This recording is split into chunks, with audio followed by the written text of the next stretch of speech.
Yan na nga ba yung sinasabi natin mga kadunatics? Diba? Ingat-ingat kasi sa kung ano yung pinagsasabi mo or ano yung pinopost mo. Ayun mga kadunatics ha. Umiiyak ngayon si Julina Espinosa. Hay! Natatandaan yung mga kadunatics kung anong nangyari. Diba? Alam nyo to. Viral na viral.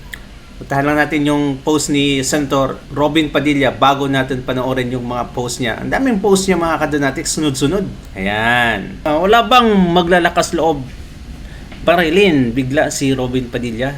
Grabe itong mga kadunatics. Maka-steer ng anger to at makaka-encourage din ng iba na, nga no, why not?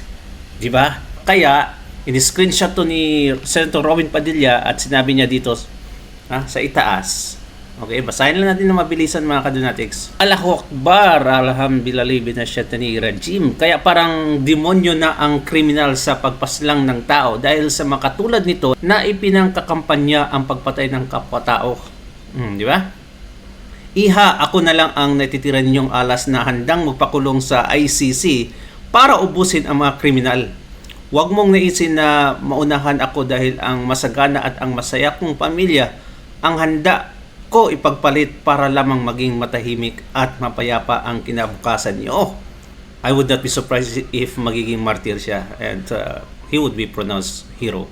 Kung may pananampalataya po kayo, inshallah ay manalangin po kayo at humingi ng tawad sa Panginoon sa inyong panawagan dahil napakasama po ng inyong mga hakbangin. And can you imagine mga kadunatics, ay empleyado pala to ng AirAsia. Ganyan katindi. Ngayon, nadadamay ang AirAsia mga kadunatics. Kaya, ang ginawa ng AirAsia, nag-issue sila ng statement na talagang iimbestigahan nila ang pangyayaring ito.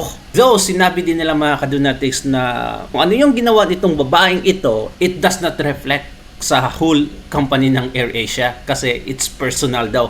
Pero, iimbestigahan nila at may necessary action talaga para sa babaeng ito. Kaya, anong ginawa mga kadunatics? Ito, hindi na natin basahin ang buong statement ng AirAsia. Ang sinabi na lang dito is, this matter is currently undergoing a thorough internal investigation. Okay? Ayan, sa baba. AirAsia will take strictly disciplinary action. Patay ka talaga, babae ka. On any misconduct in accordance with our internal procedures and due process. Yan. Yan na ba ang sinasabi natin? Sobrang dali ng karma nito mga kadunatics. Sobrang bilis talaga. And obviously mga kadunatics, walang say ang loyalista, tanga, dilawan at pinklawan sa issue na to. Kasi deep inside, sa isip at puso nila, I would not say the word, pero maybe nag-sympathize sila sa babae. Huwag mong sabihin na ang simpatiya nila towards Senator Robin Padilla. No, it would not happen mga kadunatics. Talagang kontra nila si Senator Robin Padilla.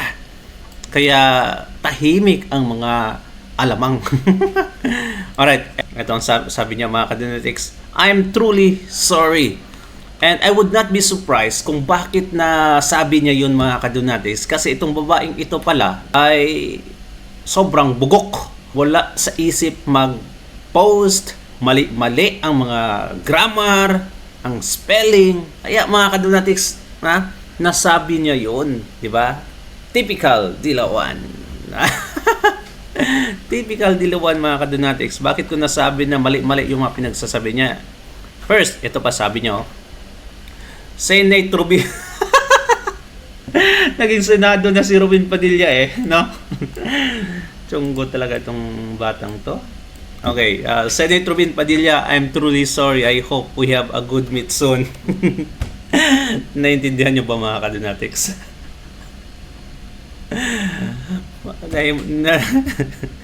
Nahimo ng Senado si Robin Padilla. Truly, I hope we have a good meet soon. Eto pa. How to I explain for Senator? Ano to? Like, ito ay nagto-troll ba tong babaeng to mga kadunatics? Because look at this.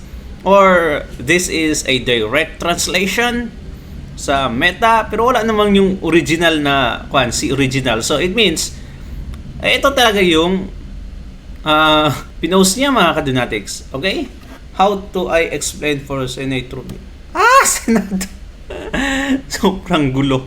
Ito pa. I said I'm sorry but I want to relax. Okay? At least okay dito. Neutral. Deeply sorry. I want to apologize to Senator. Okay, at least Senator Robin Padilla to Facebook Live. To Facebook I want to apologize to Senator Robin Padilla to Facebook Live. But I want more relaxed to explain to you. Ay, bungok mo nga babae. Truly dilawan mga kadonatics kung mag-isip. Okay, ito pa. Hello everyone. Bakit may apostrophe dito? Okay, this is my newly account. Newly account! Pastilan ang adverb. Sinunod sa noun mga kadonatics. What the heck? This is my newly, okay, made account or form account. Dapat verb. Okay, anyway, I want to public apologize for my recent actions. I think this one is better. I recently threats against Robin Padilla and I am truly sorry. In a moment of anger, I chose to use words that were aggressive and dangerous. I understand that my behavior was wrong, okay, and that created an environment, okay, of fear. Wow, that was never acceptable. And I am embarrassed by how I handle the situation. I am taking my steps to address the issues that led me to this point. And I ask for your forgiveness. I'm deeply sorry for the pain I have caused. Wow! No, at least neutral yung sinasabi niya dito. This is 13 hours ago. I think mga kadonatics, 13 hours ago, 1 hour ago, 5 hours ago, 12 hours ago. So, nauna yung post ng AirAsia mga kadonatics. Nauna yung post nila. Siguro na alarma siya sa post ng AirAsia. Kaya, eto mga kadonatics, Fly AirAsia. Alarma siya. Kaya nag-issue siya ng statement. Pero, I think she only issued or deeply sorry mga kadonatics just because nag-issue yung AirAsia. Pero I truly believe deep inside walang changes mga kadonatics. Ganon pa rin yung budhi niya. Kasi hindi mo masasabi yun mga kadonatics. Tapos after a day, okay, few hours lang pala, hindi pa nga umabot ng 24 hours ata, mag-change ka. No. True change, genuine change mga kadonatics does not happen in a snap of a finger.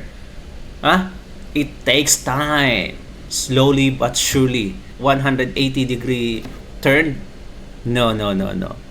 It is because of Fly AirAsia nag-release lang ng statement condemning her acts. Kaya, ayun, napilitan siya. Dapat managot tong babaeng ito mga kadonatics or may fired siya sa kanyang trabaho. Panoorin natin si Attorney Panelo kung saan binatikos niya si Bongbong Marcos na sige na lang flight. Wala nang nagawa, wala pang report. Anong klaseng presidente to? Eto mga kadonatics, panoorin natin. Kapal Moks. Habang ang taong bayan ay naghahanap ng mga katugunan sa mga pangunahing suliranin ng bansa, itong presidente natin, wala pa ako nakita o report nila na isang place na pinuntahan nila noon ay nagawa. Wala. Kasi wala. Di ba? Pero, ayan, sige pa rin ang niya. Wala siyang pakialam.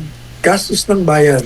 Pinabulaanan ng Malacanang ang pahayag ni Davao City Mayor Sebastian Baste Duterte na ang impeachment laban kay Vice President Sara Duterte ay matagal nang pinagplanuhan upang pigilan itong tumakbo sa 2028 presidential election. Ano po masasabi niyo sa naging reaction nila, Attorney Sal, sa kay VP Sara? Ano ba magiging reaction nila? Hindi pareho pa lang. Wala naman na bago eh. Di ba matagal na natin sinabi yan na talagang pinagplanuhan niya yan. Yan naman talagang dahilan. Siyempre, nanggagalaiti sila magtanggulo sa kanilang mga sarili. Sabi na, transparency and accountability. Really? Now? Kung totoo yung sinasabi nyo, yung pangako ni Presidente Marcos Jr. na may kukulong ng December, papanagutin niya, bakit hanggang ngayon wala? Bakit? Kasi nga, hindi niya matuloy-tuloy yung flood control project na normally investigation because lalabas na kayo Siyang mastermind. kasama. Kung hindi ba kayo Correct. kasama, kayo ang mga utak dyan. Yun lang yun. And can you imagine mga kadetects? Wait lang talaga bago natin ipagpatuloy. Di ba nag-issue ng statement kahapon si Senator Alan Peter Cayetano na iimbestigahan niya ulit ang flood control or i-continue mga kadunatics. You know, sino ang unang nag-react sa kampo ng majority? Si Ben Dalo mga kadunatics. Ha?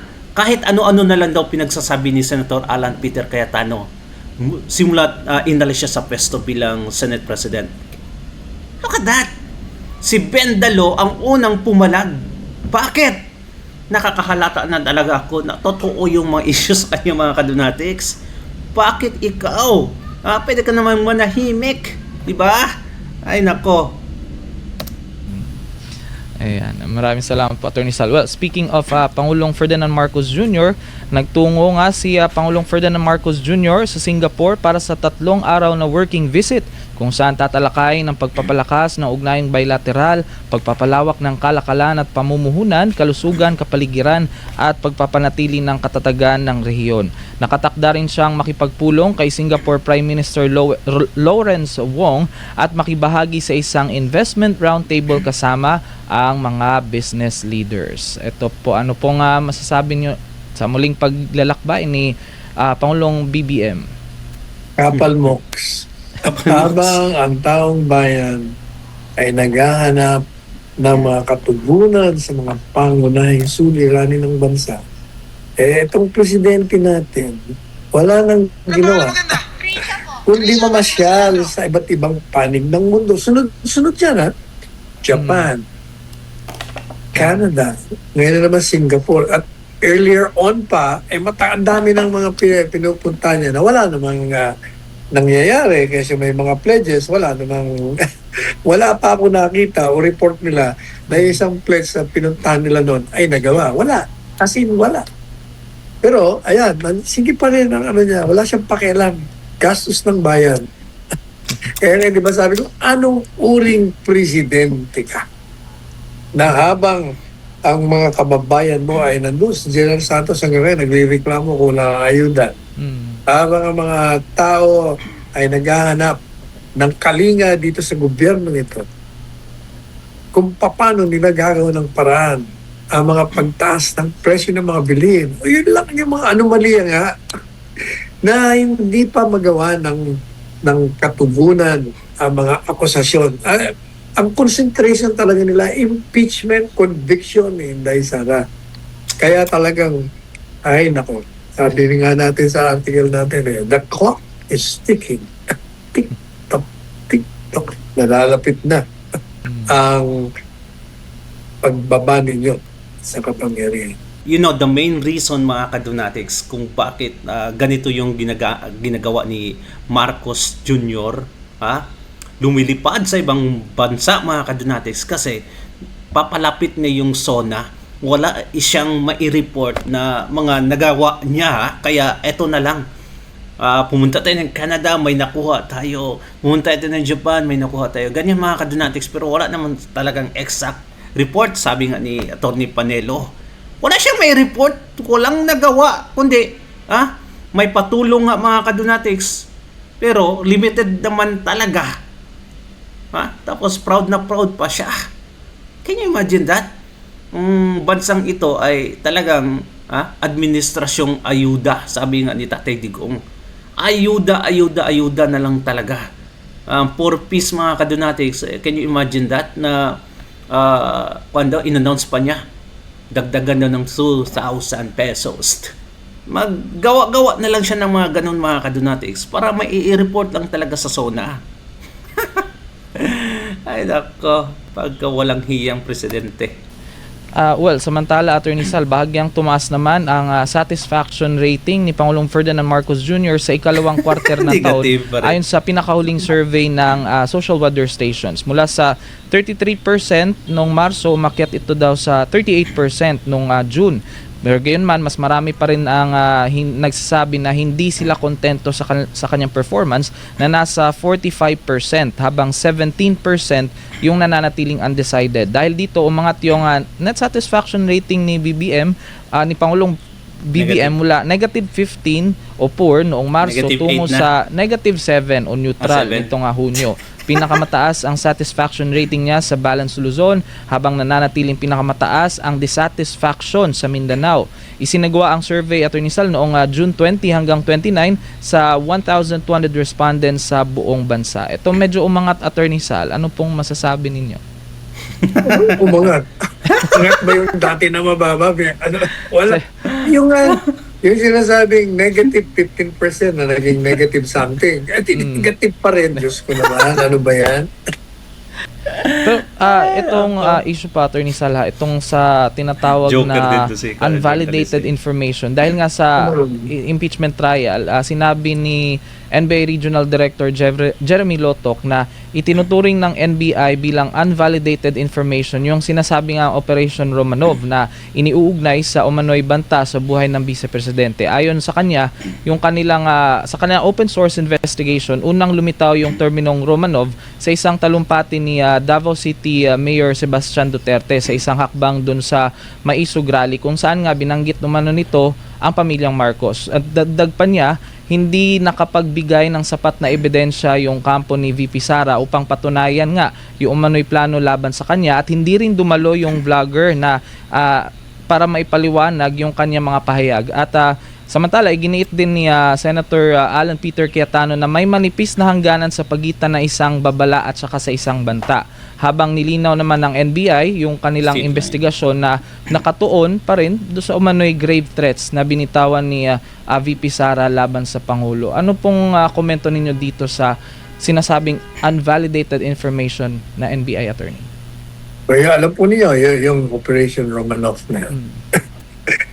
Sabi ng testigo, sa mga unang mga pahayag niya, yun ay operation against Inday Sara. Pero sabi niya kagabi, hindi pala daw operation pala against the family ng Marcos. Nagkaloko-loko na. Yan ang problema. Kaya nga sinabi kong how siya ang investigasyon kasi talaga naman kalokohan lang yung ginawa nilang investigasyon. Talagang ang kanilang ang kanilang plano from the very start ay mag-file ng kaso. Kahit na yung kaso ng pinapile nila ay wala namang batayan at ginawa pang impeachable offense. Kaya nga nang pinupunto ng mga iba doon kagabi, yung grave threats mo, ang penalty niyan, maliit. Ganun din yung inciting to sedition mo, available pa. Paano naging high crime yan? At betrayal of the public trust. Doon lang may problema na siya. Tsaka talagang makikita nyo na paiba-iba ang kanyang mga salaysay. At the same time, ang klarong-klaro talaga ay umiiwas siyang sagutin ng diretsyo ang mga katanungan. Palagi siyang umiiwas dito. Iwas puso siya palagi. Ginagamit niya ang kanyang pagkabugado. Kaya tuloy itong defense lawyer, nayayabot na rin. Panay objection niya kasi tama naman. Ito naman si Bugoy na, kabilang abogado. Ayun pa rin. Yung kanyang pagkakataon, he shot at prominence. Pagkakataon niya na sumikat dahil ilang araw na siyang nasa TV. Naku talaga naman. Yung tanong na po pwedeng isang sentence lang, inaabot ng ilang paragraphs bago makatanong Talagang gusto nilang pahabain ng mga tanong niya para yung camera nakapokus sa kanya matagal siyang nandun sa screen. Anyway, sobrang ganda ng mga punto ni Atty. Panelo, mga kadonatics. At kahapon lang, nagsalita na din si Mayor Baste patungkol sa Romanov. Kung saan ang Bolshevik, mga kadonatics, isang uri ng komunista sa Russia ay pinatalsik ang Romanov family na siyang namumuno. That time, mga kadunatics, 1918. Ang pinagkakaiba nga lang, in-execute sila. Ang gustong ipahiwatig pala ni Mayor Baste doon, mga kadunatics, na ang mga komunista ngayon, okay? Mag-ingat ka sa Operation Romanov, presidente, kasi yung mga komunista ngayon, baka mangyari din sa iyo yung nangyari sa Romanov. Hindi ang mga Duterte ang komunista ba sila? Anong klase? Kaya mga kadunatics, talagang dapat alamin mo kung ano yung history at context ng pagkasabi ni Mayor Baste. Di ba, mga kadunatics? The communist, sabi nga ni Senator Robin Padilla na sino bang first president ang lumaban sa komunista? Komunista ang nagpatalsik sa first president na lumalaban sa kanila, kundi yung si Senior, Marcos Senior. Mga kadunatics, ngayon, ang pangalawang presidente ay si Tatay Digong. Ganun din ginawa sa kanya, mga kadunatics. Kaya mag-ingat itong si Bongbong Marcos. It was a fair warning para sa family, first family, mga kadunatics. Pero anong nangyari ngayon? Ang nag-warn pa yung pinapersecute. Well, anyway, para sa babaeng monyo yung pag-iisip, mga kadunatics, simula pa yan sa karma na tatanggapin mo. There's a lot more in the future. Mag-ingat ka. Alright? Thank you so much and God bless you, mga kadunatics. Ingat palagi. Comment down below at babasahin natin yan. Bye-bye.